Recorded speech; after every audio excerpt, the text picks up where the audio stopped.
no es propiamente dicho de la materia, pero a mí me ayuda a que comprenda más o menos qué tan importante es ver los mecanismos de hipoxia en un paciente. O sea, me ayuda como base para que ustedes entiendan el resto. Ya veo mi pantalla, ¿verdad? Sí, doctor, Sí, sí, doctor. se ve la pantalla. Ya. Entonces, por ejemplo, ¿cuál será la principal función del aparato respiratorio? Estamos hablando de insuficiencia respiratoria, pero partiremos de la idea de cuál será el principal objetivo de todo aquello que conocen, que son los pulmones, la tráquea, los bronquios, pleura, tórax, músculos respiratorios, centros respiratorios, toda esa estructura, todo ese aparato. ¿Cuál será el objetivo principal? ¿Quién responde? El intercambio gaseoso, doctor, para Eso. la oxigenación a todos los tejidos. Entonces, la función principal del aparato respiratorio es el intercambio gaseoso. Cuando hablamos de insuficiencia respiratoria, la falla de la función es la alteración, trastorno o incapacidad del intercambio gaseoso. O sea, solo he parafraseado, ¿no ve? Entonces, la insuficiencia respiratoria es la alteración o trastorno o incapacidad de realizar el intercambio gaseoso. Y eso se lo ponemos aquí en esta diapositiva. Que básicamente, insuficiencia respiratoria, alteración del intercambio gaseoso, que de acuerdo a la definición consiste en una hipoxemia, disminución de la presión arterial de oxígeno, y una hipercapnia, una elevación de la presión arterial de dióxido de carbono. Esto ya estamos bien todos, ¿verdad? Entonces, primero tenemos que analizar el punto de vista de la cascada de oxígeno. Por ejemplo, aquí, esto es de cómo el oxígeno aire ambiente alcanza hasta la mitocondria. ¿Okay? Es la cascada de oxígeno. Por ejemplo, a nivel del aire ambiente, nosotros respiramos una presión inspiratoria de oxígeno. Esa presión inspiratoria de oxígeno es una multiplicación entre la fracción inspiratoria de oxígeno, que es 21% o 0,21, esa es la concentración de oxígeno que está en el ambiente, una multiplicación por la presión barométrica, que a nivel del mar es 760 milímetros de mercurio.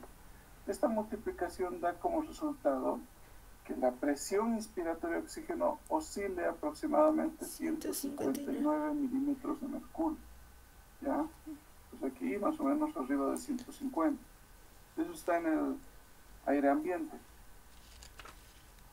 Como está aquí en el aire ambiente, ocurre un fenómeno activo, un fenómeno que gasta energía. O sea, la inspiración gasta energía. La exhalación es pasiva.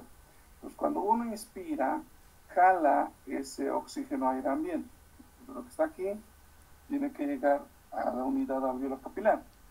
Para eso tiene que migrar el oxígeno, tiene que conducirse a través de lo que llamamos vía aérea, tanto la vía aérea superior como la vía aérea inferior.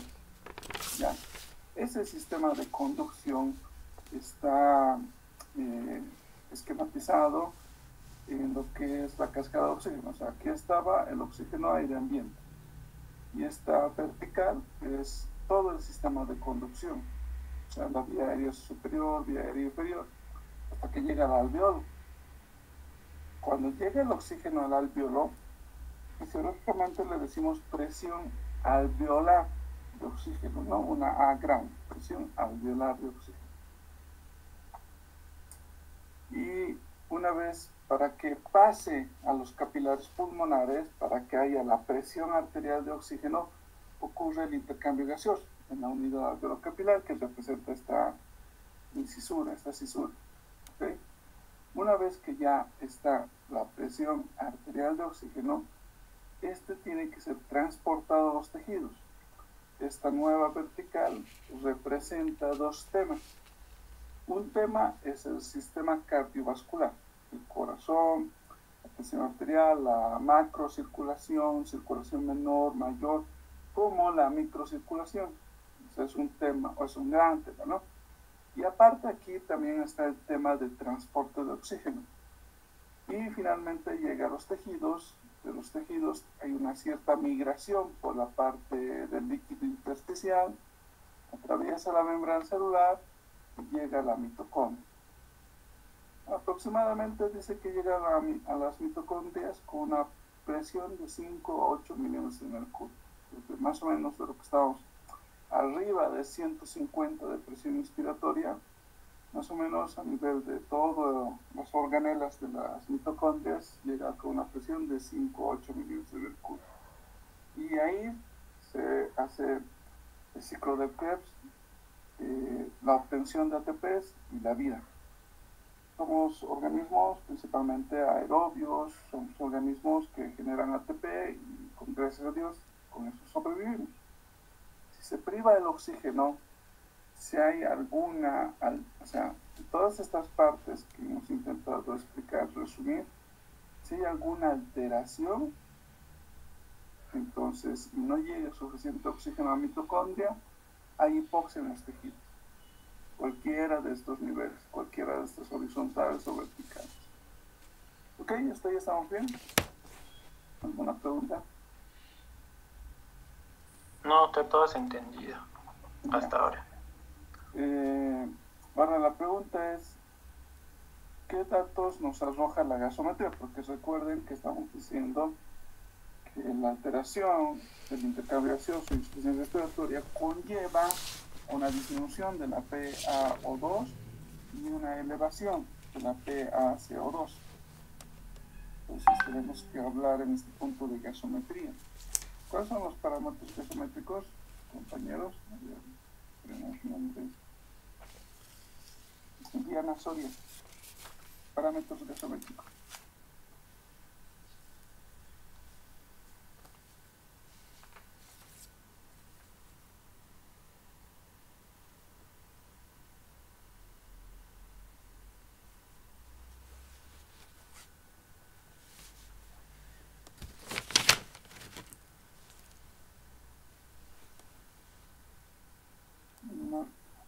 Eso es lo malo de las clases virtuales. Pienso que me están grabando y están haciendo otras cosas. Tal vez no, pero raya. Tal vez es su internet también.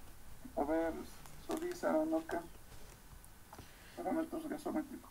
En la gasometría vamos a encontrar el bicarbonato que en nuestra región Ya, a nivel de la... después. sería 25. No me digas los valores, solo digan los datos. El bicarbonato, la presión de oxígeno, presión, la PCO2 también. Luego también podemos sacar, se encuentra igual el déficit de base o el exceso de base para realizar el cálculo, para saber si tiene acidosis o alcalosis. Luego, igual, la presión, eso sería la presión arterial, digamos, la presión de gases arteriales. También se puede obtener la presión de gases venosos. Lo que estás hablando que gasometría arterial. Ah, sí, solo serían esos son los parámetros que más o menos he intentado decir la compañía. Entonces ahí está el pH, la presión arterial de oxígeno, la presión arterial de dióxido de carbono, bicarbonato, dosis de base, la saturación arterial de oxígeno. Y ahí nos damos cuenta que hay dos oxígenos. La pregunta es, ¿por qué hay dos oxígenos? Diana, ¿ya has vuelto? ¿Ya te despertaste? ¿Ya tienes internet? ¿Por qué hay dos oxígenos en la gasometría? Chicos, noten que yo hago preguntas generales, que son cosas que ya han pasado. Intento que recuerden, ¿no? Para que tengan una base. Darwin Soroco, la Diana nada. Muy buenas noches, doctor. En el caso de la saturación, estamos hablando de un valor porcentual, doctor. Y en el caso de la presión presión parcial de oxígeno, estamos hablando de un valor de presión.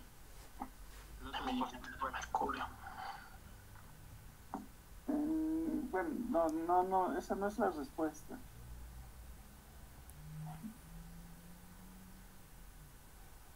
¿Cuál es la principal forma de transporte de oxígeno en la circulación? ¿Cómo se lleva del pulmón hacia los tejidos? Por la hemoglobina, doctor. Eso, muy bien, por la hemoglobina. Y está relacionada con la saturación del oxígeno. Eso, que está relacionada con la saturación de oxígeno, muy bien. Les explico. Entonces, una vez que llega el oxígeno alveolar y hay ese intercambio gaseoso, el oxígeno alveolar no entra directo aquí, digamos, o sea, no hay una flecha del oxígeno alveolar directo se pase al eritrocito, sino hay un detalle. El detalle es este: el oxígeno alveolar alcanza el plasma sanguíneo. Aquí, en el plasma sanguíneo, es la presión arterial de oxígeno. Yo les digo transporte libre. O sea, las formas de transporte de oxígeno hacia los tejidos ocurre de dos formas. Ocurre el transporte unido, que es la oxihemoglobina, y el transporte libre, que es la presión arterial de oxígeno. El transporte libre, la presión arterial de oxígeno, representa el 1% del transporte de oxígeno. Es el oxígeno disuelto en el plasma.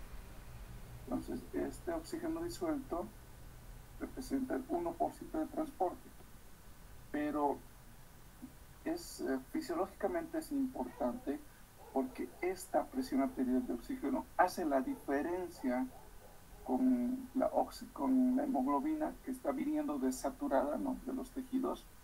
Hace la diferencia, esta presión arterial de oxígeno hace la diferencia para que la hemoglobina se sature de oxígeno y surja la oxihemoglobina. Entonces, o sea, para que haya oxihemoglobina depende de una presión adecuada arterial de oxígeno. ¿Ok? ¿Me comprendieron o les rayé? No, doctor, se comprendió. Sí, se entendió, doctor. Bien. Entonces, para que lleguen los tejidos, transporte libre solo representa el 1%, pero tiene una vitalidad funcional. O sea, ese 1% no es por hacerlo menos. Depende mucho de ese para que se sature la oxihemoglobina. Y obviamente, como ustedes saben, el principal transporte de oxígeno es la oxihemoglobina. Básicamente somos organismos dependientes de la hemoglobina, de la concentración de hemoglobina que tengamos. Y una vez que llegan los tejidos, pues la hemoglobina suelta el oxígeno ya en el plasma es transferido o por difusión, pasa la barrera de los capilares y alcanza las células del cuerpo. ¿Ya? Entonces, ese detalle analizamos porque hay que hablar un poquito de este aparatito que ustedes conocen como el oxímetro de pulso. Entonces, 95 es la saturación, es decir, 81 es la frecuencia cardíaca, la frecuencia de pulso. Y entonces, este aparatito emite, si no se han fijado, hay una luz que parpadea. Esa parte de esa luz le decimos el fotoemisor, que la verdad está emitiendo dos longitudes de onda, está emitiendo dos luces al mismo tiempo. Una luz es la luz roja y otra luz es la luz infrarroja. Y una vez que pasan a través del dedo, llegan al otro lado, que les decimos el fotorreceptor. Y una vez que el fotorreceptor capte la cantidad de concentración que le llega, hace sus mecanismos logarítmicos, técnicos, ¿no?, del aparato y te lo traduce en esta cifra. ¿Ok? Entonces, ¿qué es lo que está haciendo el aparatito? Está midiendo la presión arterial de oxígeno o la saturación de oxígeno. ¿Cuál compañero? La saturación de oxígeno. La saturación de oxígeno. Y entonces, más o menos soy muy teórico y voy a la definición. El PIRA es disminución de la PaO2. O sea, el oxímetro me ayuda a diagnosticar insuficiencia respiratoria. ¿Qué opinan? Yo creo que sí. Ya, Yo creo que nos da parámetros, doctor. ¿qué te llamas la compañera que está participando? Susana, Susana. Francesca. Ya, Susana. Tú has hecho, yo creo que sí. Muy bien. Argumentar, defender tu criterio. Porque va a detectar la desoxigenación precoz, o sea, va a detectar que no se está captando adecuadamente oxígeno por la hemoglobina. Ya, ok. Pero como el oxímetro de pulso me está captando la saturación de la oxihemoglobina, no me está diciendo información de la PaO2. Y en la definición me dicen que es una alteración del intercambio gaseoso que disminuye la PaO2. Ah, sí, tiene razón, doctor. Sí, pero no, vos estabas viendo. El oxímetro de pulso sí ayuda a detectar hipoxia. Pero lo que hay que ubicarse en este aspecto es que va a bajar ¿no? La saturación de oxígeno. Eso es lo que nos está detectando el oxímetro de pulso. Uh-huh. Pero ¿de quién dependía que se sature? De la presión arterial de oxígeno. Uh-huh. O sea, ¿a qué quiero llegar? Quiero llegar a que entiendan a que si existiera una desaturación que observamos en el oxímetro de pulso, está cayendo, pero significa que también ha caído, desde más antes incluso. ¿Se entiende? Sí, doctor. Sí, entonces, nos permite identificar la ira. Digamos que hay una neumonía. Yeah. Digamos que hay una neumonía. ¿Ves? Inflamación, infección de este nivel. Uh-huh. Entonces, neumonía, alteración de la interfaz alveolo-capilar. Entonces, aquí llega a disminuir. Y como disminuye, hay el riesgo de que también disminuye. Uh-huh. Ahora, ¿cuánto tiempo pasa de que disminuye y recién se vea reflejado una disminución de Eso es variable, dependiendo del cuadro clínico, etiología, del grado de, como les diría, reserva funcional del paciente, de la cantidad de glóbulos rojos. Eso es algo muy variable, no podemos determinar eso. Pero ya tenemos la idea de que alguna causa de insuficiencia respiratoria sí hace disminuir la presión arterial de oxígeno. Y nosotros viendo un monitor, si vemos una desaturación, nos asustamos más. ¿Por qué? Porque la desaturación nos está alertando que ha disminuido el transporte unido y por lógica también ha disminuido el transporte libre. Y obviamente el riesgo de hipoxemia, el riesgo de hipoxia es grande. Y pues obviamente es malo para el paciente o para cualquier persona. ¿Hasta ahí estamos bien? Sí, doctor. Sí, doctor. Ya. Hablando un poquito de las causas de hipoxia por causas respiratorias, insuficiencia respiratoria, son varias. Por ejemplo, ahí hay una imagen que les habla de la disminución de la presión inspiratoria de oxígeno, disminución de la presión venosa de oxígeno, alteraciones de la difusión, alteración de la relación ventilación-perfusión, cortocircuitos intrapulmonares grandes, como se ven en las enfermedades congénitas, e hipoventilación. O sea, son múltiples causas. Esto es un síndrome y es un tema largo, ¿no? Por ejemplo, una forma de clasificar a las causas de insuficiencia respiratoria es esa clasificación que lo dividen en tipo 1, tipo 2, tipo 3, tipo 4. La tipo 1 le dicen insuficiencia respiratoria hipóxica. En cambio, la tipo 2 le dicen hipóxica hipercápnica. Uh-huh. Y ahí hay un choque de teoría, ¿no ves? Si en la definición de insuficiencia respiratoria me están diciendo que es una disminución de la presión arterial de oxígeno y elevación de la presión arterial de dióxido de carbono, ¿cuál será? Pues no, porque en la tipo 1 solo me están diciendo hipóxica y en la tipo 2 me están diciendo hipóxica hipercápnica, que no tendrían que ser las dos hipercápnicas, ¿entienden? Uh-huh. Más o menos, doctor. Doctor, pero... O sea, dime, Susana. Ilse le habló, doctor. ¿Irse? Sí. Doctor, yo leí que en las fases iniciales, por ejemplo, la tipo 1 que es hipoxémica, también llamada parcial, en este caso hay una disminución arterial del oxígeno. Sin embargo, el CO2 está normal o disminuida porque recién se está entablando el cuadro clínico. Ya en la tipo 2, como es global, entonces el CO2 empieza a aumentar.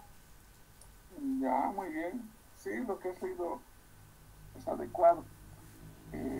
Para aquí hay que entenderle principalmente cuál ha sido la causa de la insuficiencia respiratoria. Por ejemplo, en la tipo 1, digamos que la causa es una neumonía. Como la compañera ha señalado, pues la respuesta inicial a una neumonía del sistema respiratorio es una hiperventilación. Y como hiperventilas, el CO2 puede estar normal, puede estar disminuido, puede estar hipocápnico. O sea, para decir insuficiencia respiratoria, no necesariamente tiene que cumplir este criterio de CO2. O sea, cuando les he dicho insuficiencia respiratoria, tercera de intercambio gaseoso, que produce hipoxia sería más o menos hipoxia acompañada o no de hipercapnia. O sea, ahí entablaría mejor el concepto. O sea, el CO2 puede estar disminuido, normal o elevado, dependiendo de la etiología o dependiendo del tiempo de evolución del cuadro clínico. Como la compañera ha dicho, en fases iniciales puede haber hiperventilación y disminución de los CO2. En fases graves, deterioradas, puede haber fallo respiratorio, cansancio respiratorio y elevarse el CO2. O sea, este es variable. ¿Ok? Entonces nos quedamos, o sea, el constante, el riesgo es la hipoxia. ¿Ok? Bueno, para complementar esta parte, la tipo 3 es perioperatoria, o sea, tiene una fisiopatología relacionada a la anestesia y a la cirugía. La tipo 4 es una insuficiencia cardiocirculatoria que provoca una insuficiencia respiratoria. ¿Ok? Entonces, ahora la pregunta es, el cuadro clínico. ¿Será necesario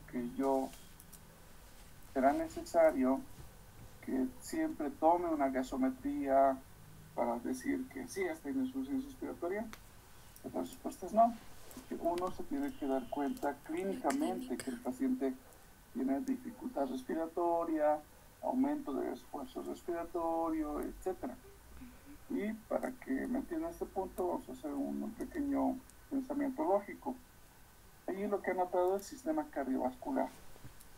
Si yo sé que el constante de la insuficiencia respiratoria es el riesgo de la hipoxemia, ¿cómo tendrá que responder el sistema cardiovascular?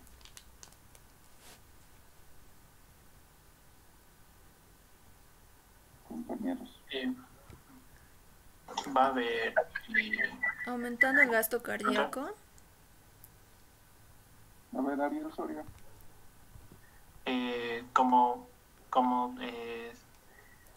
Va a empezar a notar el cuerpo que existe una disminución de oxígeno, entonces la respuesta es va a haber mayor gasto cardíaco para poder de esta manera dar oxígeno a todo el cuerpo, porque está habiendo disminución de oxígeno. Entonces la respuesta que hay es esa, que empieza a latir más rápido el corazón para poder cumplir de esa manera la demanda de oxígeno que tiene.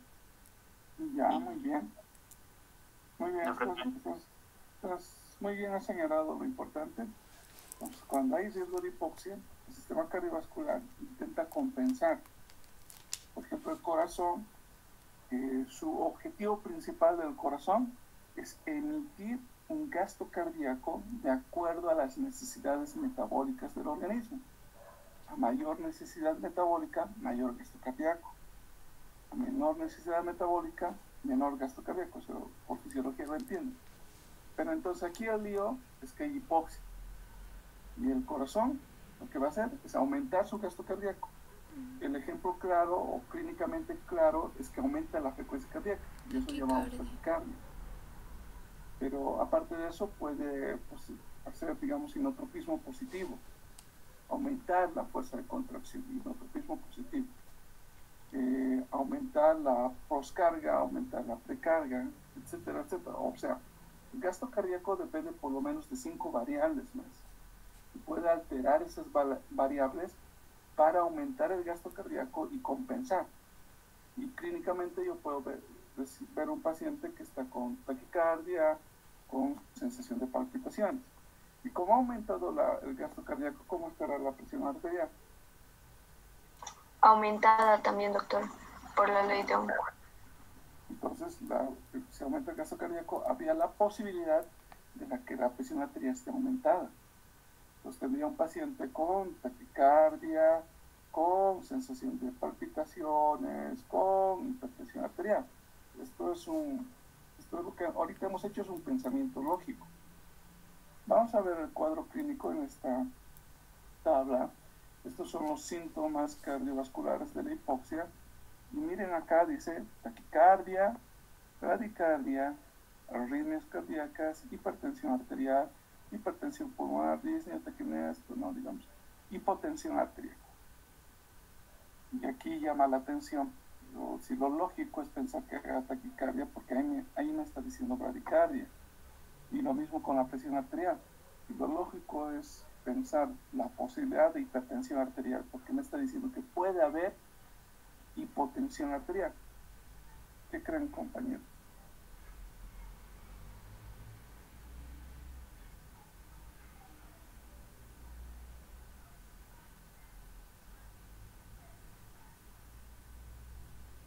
Doctor, mencionaba que a medida que empeora la hipoxemia, o sea, al principio va a haber taquicardia e hipertensión arterial, pero si esto empeora la hipoxemia, aparece ya la bradicardia y la hipotensión arterial por la depresión miocárdica, y eso está conllevando pues al shock.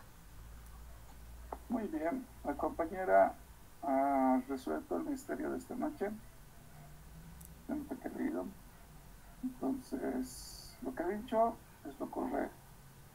O sea, si yo veo a un paciente, digamos que me están diciendo que tiene neumonía, que yo lo veo disneico, pero le veo con frecuencia cardíaca baja, eso es un señal de que se va a morir en un ratito más. O sea, que se ha descompensado.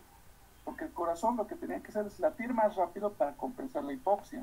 Pero si veo el efecto contrario, está latiendo menos, eso quiere decir que el corazón se ha descompensado y ahorita va a ser paro cardiorrespiratorio. Y lo mismo con la presión arterial.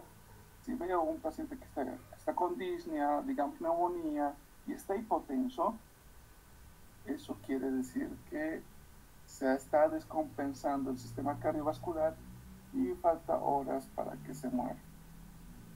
¿Ok?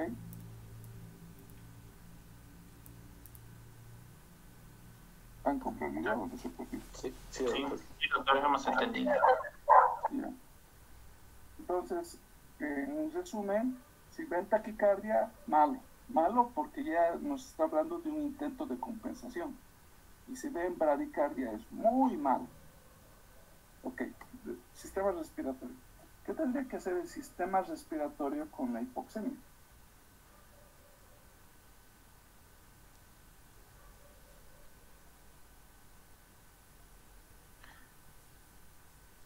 Trata de aumentar la frecuencia respiratoria. Ya, aumentar la frecuencia respiratoria. Pero un poquito más finos podemos decir que aumenta la ventilación alveolar minuto. La ventilación alveolar minuto es un concepto que lo han visto en fisiología. Es una multiplicación entre el volumen corriente por La frecuencia respiratoria. Por la frecuencia respiratoria. Clínicamente, pues, el aumento de la frecuencia respiratoria decimos taquipnea. Porque es fácil de darse cuenta. Cómo el sistema respiratorio aumenta el volumen corriente. O sea, la idea es cómo el pulmón se abre más para tener más volumen y compensar la hipoxia. ¿Cómo clínicamente me doy cuenta de eso, compañeros? Doctor, el paciente empieza a utilizar los músculos accesorios y también presenta una respiración paradójica. Bueno, la respiración paradójica, sí, está bien. O sea, lo que has dicho es lo correcto. Básicamente, digamos, decimos uso de músculos respiratorios accesorios a aquel paciente que tenga dificultad o insuficiencia respiratoria, como el tiraje, ¿no? Tiraje intercostal, subcostal, tiraje de los músculos del cuello, supraesternal, supraclavicular, lo que ha dicho la compañera, disbalance toracoabdominal. El disbalance toracoabdominal es cuando el paciente está intentando generar fuerza de sus músculos abdominales, o sea, respirar con los músculos abdominales. Ahí se ve el disbalance toracoabdominal. Tal vez inicialmente se podían uno darse cuenta cuando el paciente tiene aumenta la profundidad de sus respiraciones. O sea, como que jala más aire, digamos, para que me entiendan. Entonces, lo que está intentando hacer es aumentar el volumen corriente, aumentar la frecuencia respiratoria, en síntesis, aumentar la ventilación alveolar minuto. ¿Para qué? Para compensar la hipoxia. Ahora, el tema que estamos hablando ahorita un poco es insuficiencia respiratoria. O sea, hay alguna etiología, alguna causa que lo ha fregado al sistema respiratorio, digamos una neumonía, digamos un derrame, etc. Pero eso es lo que tiene que hacer el sistema respiratorio. ¿Qué pasa si en vez de taquipnea veo una bradipnea? ¿Qué podría pensar?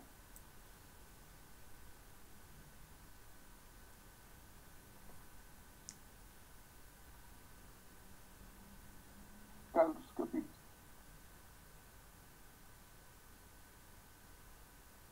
¿Podría pasar lo mismo que con el sistema cardiovascular, doctor?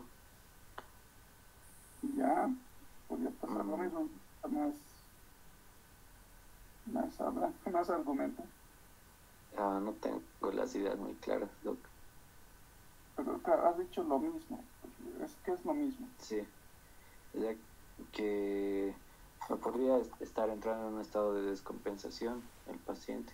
Ya, muy bien. Entonces, si yo veo a un paciente, digamos que el ejemplo es neumonía. Si yo tenía un paciente que estaba hiperventilando, ¿no?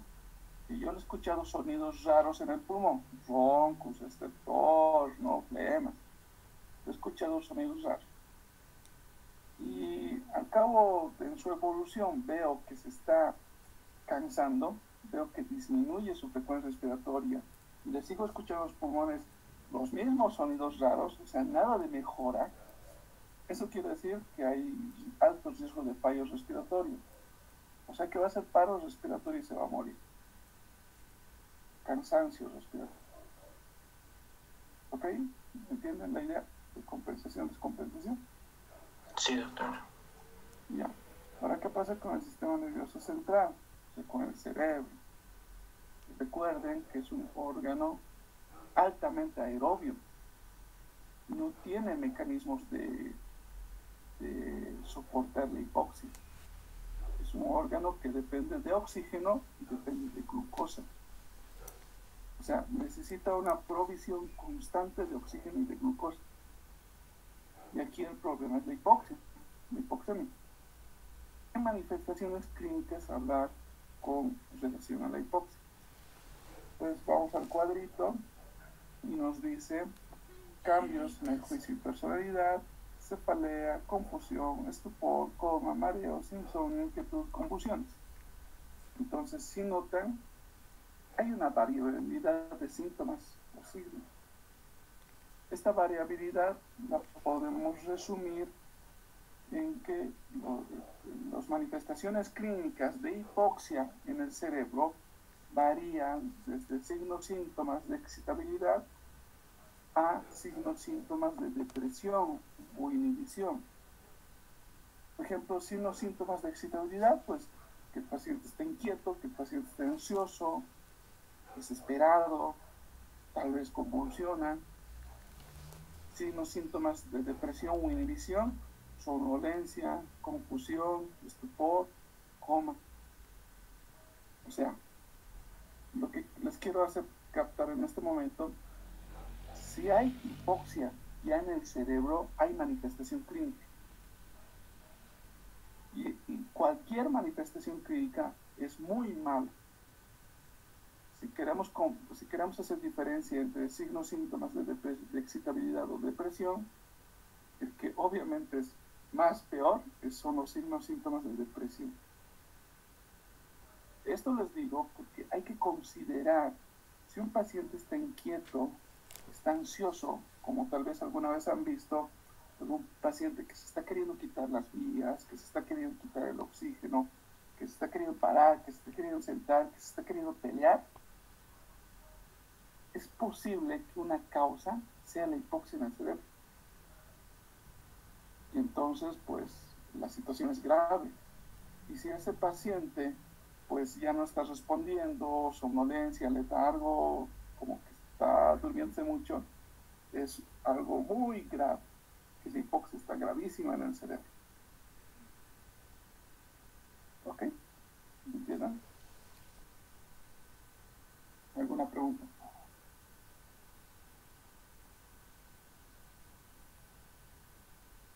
No, doctor. Ya. Bueno, entonces hablaremos de oxigenoterapia, también han leído, ¿no? Que me acuerde.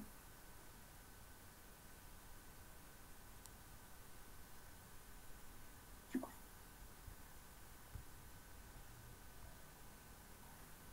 Sí, doctor. Ya. Bueno, han leído, digan nomás, pues, al que no les vaya preguntando.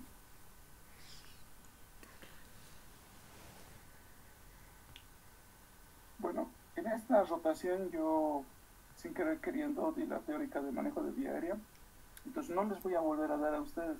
A ninguno de mis grupos les he vuelto a hablar de este tema porque ya lo expuse a todos. Entonces como que voy a ahorrar fuerzas y este tema les voy a dar como ya hecho. Ya lo di y por si acaso puede entrar para sus preguntas o ECOE. Directo vamos a ir a oxigenoterapia. Entonces, mi paciente que tiene criterios para poner, o sea, hay que ponerle oxígeno, no estamos quedando que hay riesgo de hipoxia, hay riesgo de hipoxemia.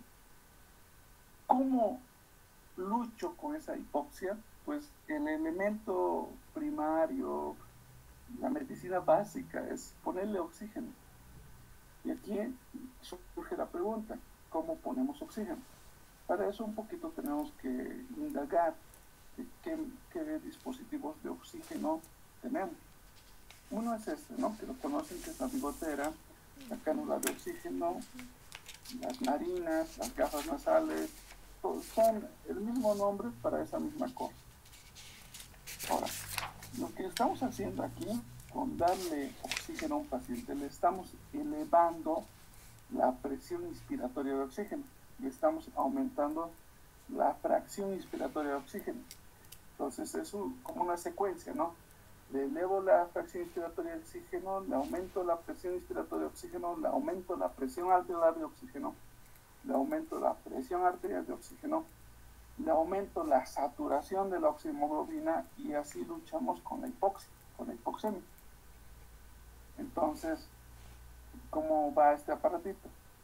Si yo en el flujómetro, o sea, en la perilla de oxígeno, donde se señala cuánto de oxígeno le voy a dar al paciente, si yo le pongo 1, aproximadamente el PO2 de esta bigotera aumenta 24%. Si le pongo 2, 28. Si le pongo 3, 32. Si le pongo 4, 36. Si le pongo 5, 40% de PO2. No se van a extrañar, si ustedes han revisado este tema, no se van a extrañar que no hay algo fijo en este asunto. O sea, por ejemplo, hay algunos autores que señalan, digamos, la bigotera se puede dar 6 litros y el PO2 sube a 44, digamos. ¿Ya? Y otro artículo que lean no diga nada de 6 litros, solo se queda hasta 5. Por de repente otro libro que lean habla que hay que ponerle de 1 a 3. Es bien variable el asunto. Es variable en función a los estudios que se han realizado, sobre todo va en función a las fábricas que fabrican estas cosas. O sea, como ustedes saben, una empresa tiene que demostrar calidad. Entonces esa empresa, al emitir su calidad, dice, este dispositivo que estamos haciendo, de acuerdo a nuestros estudios, emite tanta concentración de oxígeno en tales variables, cosas así. Pues como hay tantas empresas, pues hay diferente información, ¿no? De acuerdo a los experimentos o pruebas físicas, científicas que hayan hecho en sus productos. Y aparte, obviamente, hay los estudios médicos, ¿no? De lo que hablan de los porcentajes. Bueno, entonces este dispositivo, en promedio, me dice que aumenta el PO2 del paciente entre 24 a 40%. En promedio. ¿Okay? ¿Y cuánto tengo que ponerle al flujómetro? Más o menos en promedio entre 1 a 5 litros. ¿Ok? Esa es la conclusión. Esta es una máscara Venturi que ahorita no vamos a hablar. Esta es la máscara simple. La máscara simple también se considera un dispositivo de bajo flujo. Como les he señalado, puede haber una variación de los litros o del porcentaje de PO2. La máscara de oxígeno, más o menos en promedio, hay que utilizar entre 5 a 8 litros. Entre 5 a 8 litros, primer flujómetro. Y el porcentaje de PO2 que le aumenta al paciente para que respire varía entre 40 a 60%. Entonces, más o menos la bilotera llegaba a 40 y más o menos llegaba entre 40 y 60. Un cacho más, ¿no? Más porcentaje. Otros dispositivos son estos, que son las máscaras de oxígeno con bolsas reservorias. Hay de dos tipos. Hay uno sin reinhalación y hay otro con reinhalación. ¿Ya? Y los porcentajes de PO2, por si acaso también tal vez se encuentren un poco diferentes. Pero más o menos aproximado, el promedio, un punto intermedio de vista de todos, es que la máscara con reinhalación en promedio emite un 60 a 80% de PO2. Y la de sin reinhalación casi llega al 100% de PO2, entre 90 a 99%. ¿Ok? Entonces, tengo de ejemplo estos tres dispositivos. Bigotera, máscara facial simple y las máscaras faciales con bolsas de sensor. Entonces, ¿cuál utilizarían? A ver, última oportunidad a Diana Soto. Diana, ¿cuál utilizaría si el paciente está con neumonía? O sea, es un paciente que ha llegado con disnea, taquicardia, taquipnea. ¿Cuál utilizarías de esto? Doctor, ¿ahora sí me escucha? Sí, te escuchamos. Que en un paciente con neumonía, dependiendo de la saturación de oxígeno y dependiendo de la presión arterial de oxígeno, mencionaba que se tenía que administrar oxígeno a partir de menos de 60, cuando está una presión arterial de oxígeno menor a 60. Hasta decía a partir de 55 a 60. Y si tiene neumonía, pondríamos la cánula de oxígeno.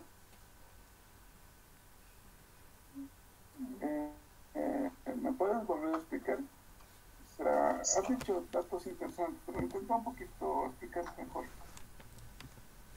Ya, bueno, doctor, lo que leí mencionaba que se debe llegar a realizar la oxigenoterapia en aquellos pacientes que tienen una presión arterial de oxígeno de 55 a 60. Y si tiene un paciente que está, doctor, no le escuché la última parte, si la disnea, que tenía disnea, es un paciente con neumonía, se le tendría que poner la cánula de oxígeno, doctor. No, más o menos. Sí, digamos, ese paciente, es que hasta la idea común que has dicho es una presión arterial entre 55 a 60. Para las personas que viven a nivel del mar, perdón, una presión arterial debajo de 60, para ellos es una insuficiencia respiratoria grave. No es una insuficiencia respiratoria leve o moderada.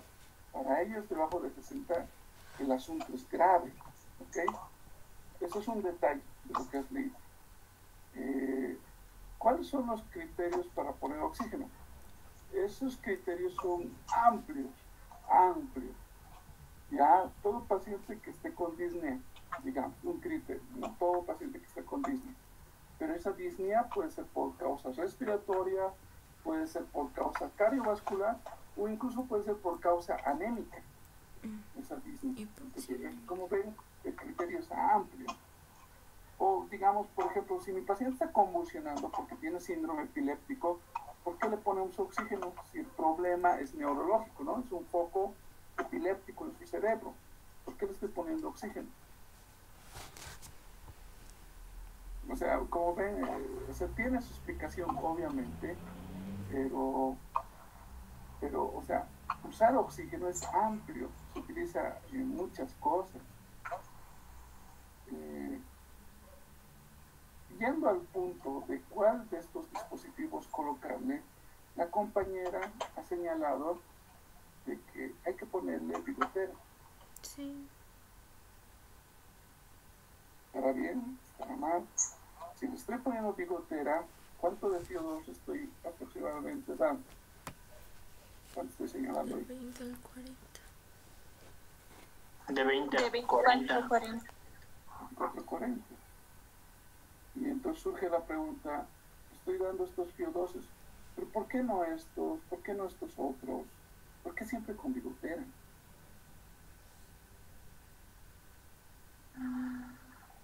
O sea, por ejemplo, yo les hago dar cuenta de este punto porque no es un punto que hablen con precisión. No sé, tal vez alguien ha encontrado algún artículo muy bueno y hable con precisión, pero en general no hablan así con grandes detalles sobre este asunto. Por ejemplo, yo agarro cualquier libro de emergencias y me dice, paciente con asma bronquial, inicia, digamos, salbutamol, broncodilatadores y ponle oxígeno. O, digamos, paciente con tromboembolia pulmonar, pues piensen anticoagulantes y ponle oxígeno. Y como que ya, pero oxígeno, ¿cómo? ¿Cuánto oxígeno? ¿Cuál vamos a usar, digamos? No, esa partecita de darle oxígeno como que queda en la nube, en el limbo, digamos. ¿Cómo le vamos a hacer? Bueno, yo lo que les voy a hablar es un punto de vista que me lo he resumido a mí, obviamente de los libros que he leído y como he visto en la práctica clínica.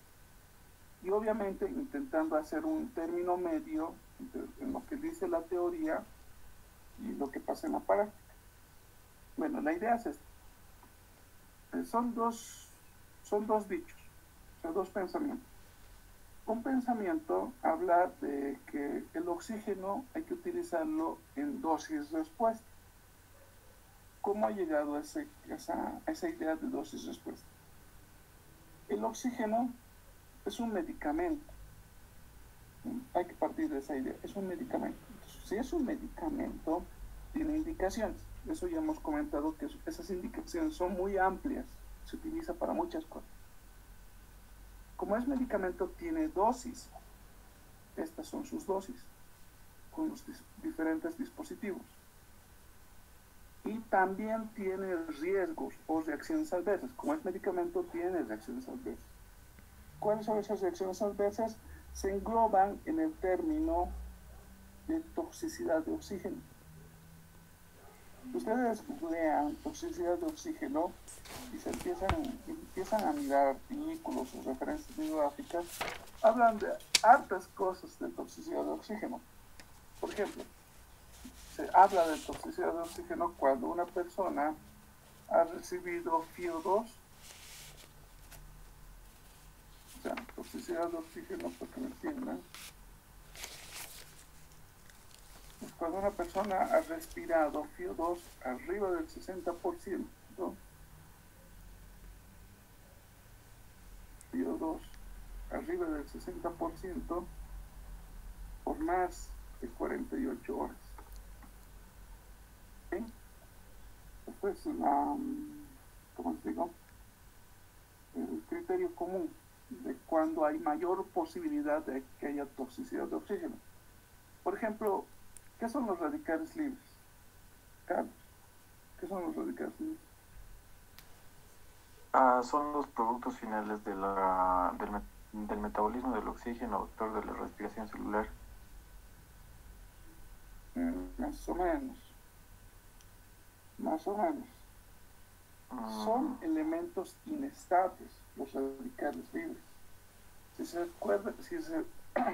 se recuerdan de química, son elementos químicos que les falta una paridad de los números protónicos, de los números atómicos, están medio impares, son inestables y tienen alto riesgo de lesionar estructuras biológicas.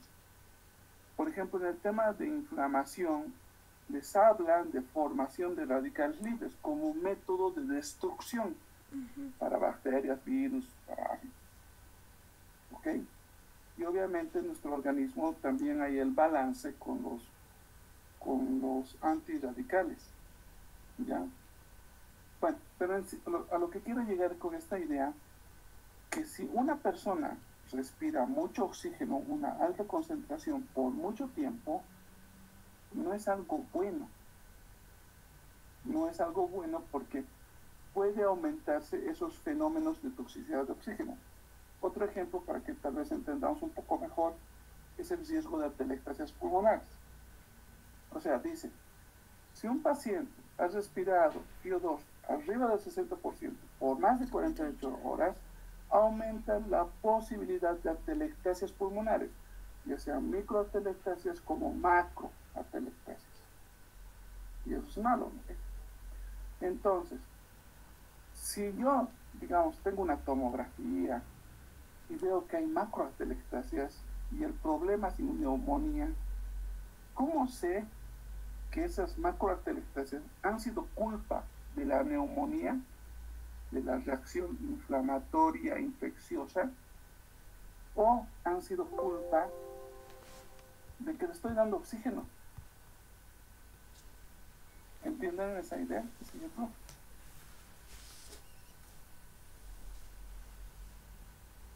¿Me entendieron, chicos? No muy bien, doctor. Bueno, para mí, no sé, para nosotros. No, o sea, la idea que estoy intentando meter en sus cabezas, digamos que hay atelectasias en el pulmón de una persona. ¿Yo cómo puedo averiguar si esas atelectasias es culpa de la neumonía por la que ha ingresado al hospital o es culpa de que le hemos dado oxígeno durante su estancia hospitalaria? Y la respuesta es que no se puede averiguar. Esto de toxicidad de oxígeno la hemos concebido obviamente de estudios, de experimentos en animales para tener referencia que el oxígeno no había sido tan buen chango como pensábamos. El oxígeno es muy útil, ayuda bastante en los cuadros agudos, etcétera, pero también hay riesgo, hay reacciones adversas. Como no se puede demostrar con ese ejemplo de atelectasias, entonces lo mejor es cuidarse. O sea, lo que quiero encajar en sus mentes es que al oxígeno no le pueden manejar con muy alta concentración por mucho tiempo. Entonces, ¿qué tenemos que hacer? Volviendo al esquema de acá, pues la primera idea es, como les he comentado, oxígeno, dosis, respuesta. O sea, ejemplo, mi paciente llegó con neumonía, o sea, se siente mal, está con disnea, está con taquicardia, está con taquipnea, ¿no ve? Y de repente ansioso. Entonces, yo digo, ya, una neumonía, antibióticos de la comunidad, porque es una neumonía asociada a la comunidad, y le vamos a poner oxígeno, no, obvio, porque hay riesgo de hipoxia. Ya le vamos a poner 3 litros la bigotera. ¿Eso qué significa? Que le estoy dando una dosis en promedio de 32%. Y le tengo que volver a valorar para ver si esa dosis de oxígeno, si estos 32%, si estos 3 litros, le están ayudando a compensar el riesgo de hipoxia. Entonces, ¿cómo sería que el paciente mejore? Pues habría menos taquicardia, menos taquipnea, menos disnea, y ya no estaría tan ansioso. Le preguntarías cómo te sientes, pues me siento mejor, mira. Esa dosis de oxígeno está ayudando a que su cuerpo se esté compensando. Lo contrario, si el paciente dice, no, sigo peor, más taquipnea, más taquicardia, más disnea, pues obviamente habría que aumentarle la dosis de oxígeno. De la bigotera se puede aumentar a 5 litros, que en promedio es un 40% de CO2. Puedo hacer eso y luego volver a evaluarlo. Si no funciona la bigotera, de repente puedo cambiarle una máscara de oxígeno y ponerle, digamos, a 7, que más o menos es un 50% de CO2, digamos. Y veo respuesta si esa dosis está ayudando o no. O si no, pues le cambio a estos que son con más CO2 y veo respuesta. Esa idea de dosis respuesta del oxígeno pueden hacerlo de mínimo a mayor, o también pueden hacerlo de mayor a menor. Un paciente llegó ansioso, taquicárdico, taquipneico, disneico, mal, le ponemos digamos a 8 litros, 90% de CO2, y el paciente sí, me siento mejor, entonces vamos rebajando la dosis. Digamos, de lo que estaba 8 litros, 7 litros, 6 litros, 5 litros, encontrar una dosis que el paciente se sienta mejor y disminuir esa probabilidad de toxicidad de oxígeno. ¿Entienden la idea? Sí, doctor. Sí, doctor. Sí, doctor. Esa es una idea. Ahora, el otro pensamiento complementa esta idea, o sea, no se pelea, complementa. El otro pensamiento viene así, con este mismo técnico. Si tengo un paciente agudo grave, tengo que darle alto FIO2. Paciente agudo grave, FIO2 altas. Y la idea cambia cuando el paciente está estable.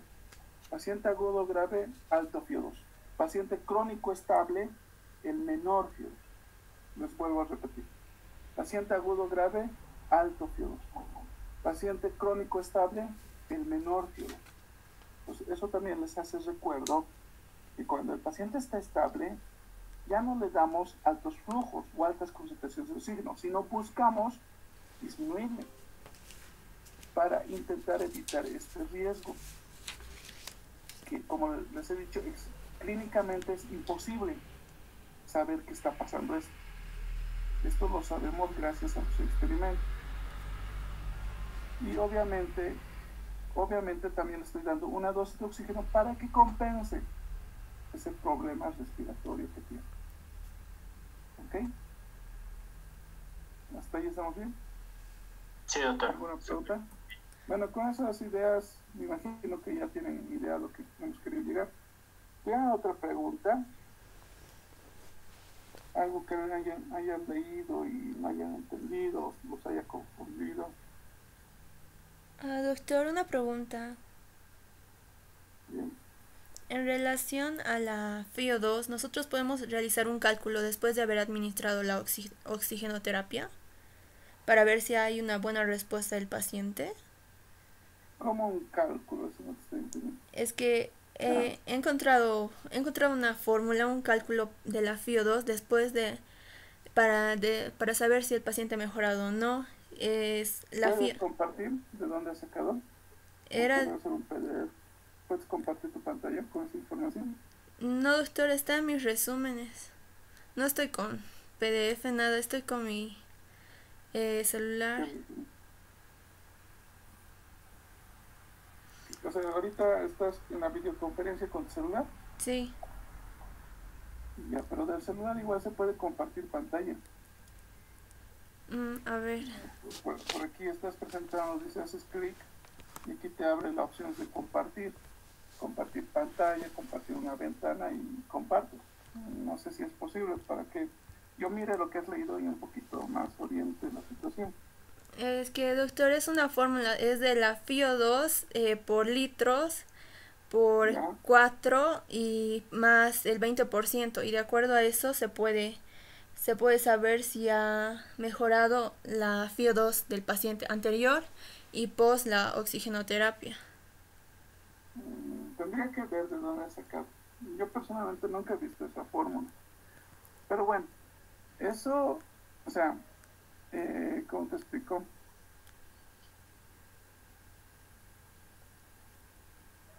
Estos cálculos que, digamos, que tenemos aquí, estos datos, estas dosis, son aproximadas, digamos, son un promedio, un término medio de los diferentes dispositivos que hay, de las diferentes empresas que fabrican o ingenieros que hablan de esto, que es un promedio.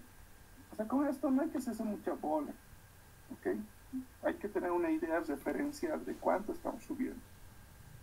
Lo que nos interesa como médicos, como parte asistencial, es que el paciente mejore, ¿no ve? Entonces, yo le he puesto con la bigotera 5 litros. Eso en promedio, tengo una idea que ha aumentado 40% su FiO2. Lo que me va a señalar que esa dosis está ayudando o no al paciente es la respuesta del paciente. Menos taquicardia, menos taquimnea, sentirse mejor, menos disnea. ¿Ok? O sea, como seguramente debí escuchar en semiología, lo que manda es la clínica. ¿Ok? Tendría que revisar lo que tú estás buscando para un poquito ubicarme más a qué quieres llegar, compañero. Esa vez se pregunta. ¿Alguien más tiene otra pregunta? Doctor, yo tengo una pregunta.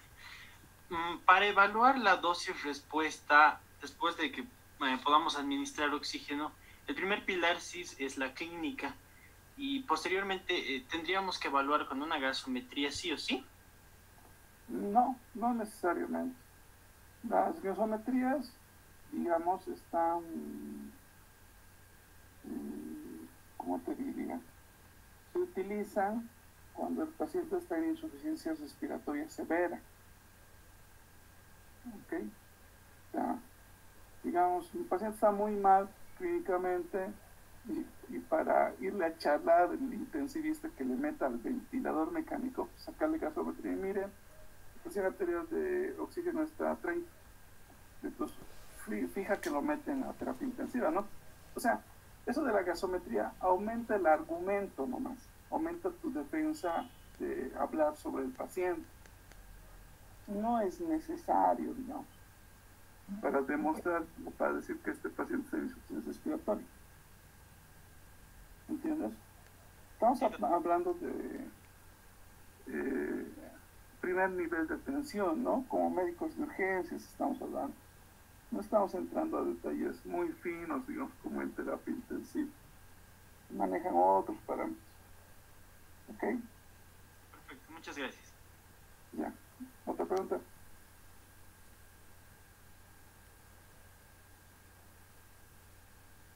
Listo. Como no hay más preguntas, concluimos la sesión de esta noche y nos volvemos, Dios mediante, nos volvemos a ver mañana. ¿Ok? Está bien, doctor. Está bien, doctor. Ya. Atención inicial politraumatizado, van a ver.